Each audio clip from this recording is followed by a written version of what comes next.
What are you doing, Malish? His breath tickled my neck. Malish.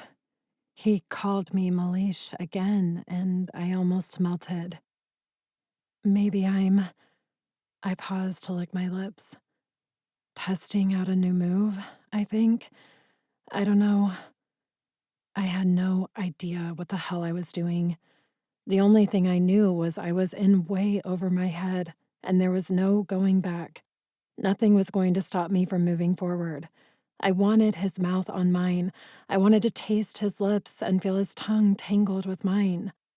I was just too nervous to take the plunge.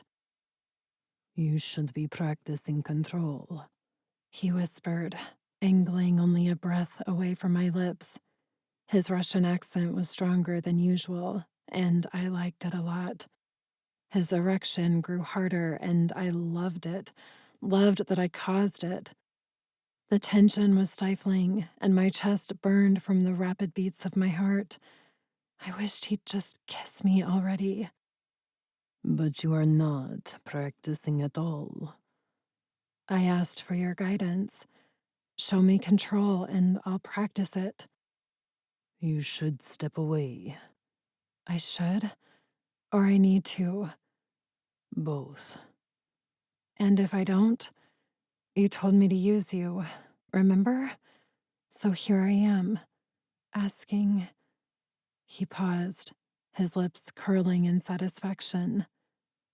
After a workout, my body is weak, and my control sucks, Ria. I have no control now. And then he slammed his mouth to mine. Fucking men. I whimpered into him. His lips were firm and bruising, much like his personality. My hand slid up his chest, and I squeezed his shoulders, my nails scoring his skin. A flood of heat pulsed through my body. My hips rolled into his, feeling the hardness between them. Finally, we were touching the way we both secretly envisioned it. At least how I have.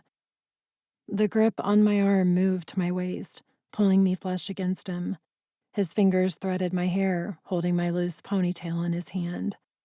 We didn't stop moving our mouths back and forth. His plump lips were soft, pliable, coercing me to bend to his will. They were exactly what I imagined they'd feel like. I wanted more. My body craved more, to see how far we could take this.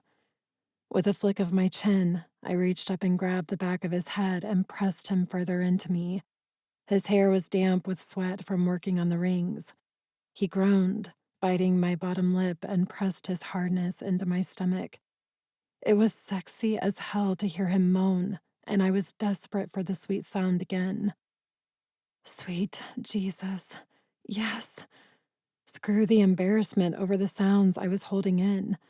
I moaned in the back of my throat, letting Kova know how much I liked this. I was hot, achy, and reached blindly for something I wasn't sure of. With a tilt of my head, I opened my mouth and gently pulled his bottom lip with my teeth. He clutched me to him hard. His fingers dug into me and he exhaled into my mouth. Hesitantly, tracing the seam of his lips, I slipped my tongue inside. A soft whimper escaped me. The taste of him was as sweet as candy and cool with the hint of vodka I'd smelled earlier. Just as I was getting comfortable with him, Kova stiffened.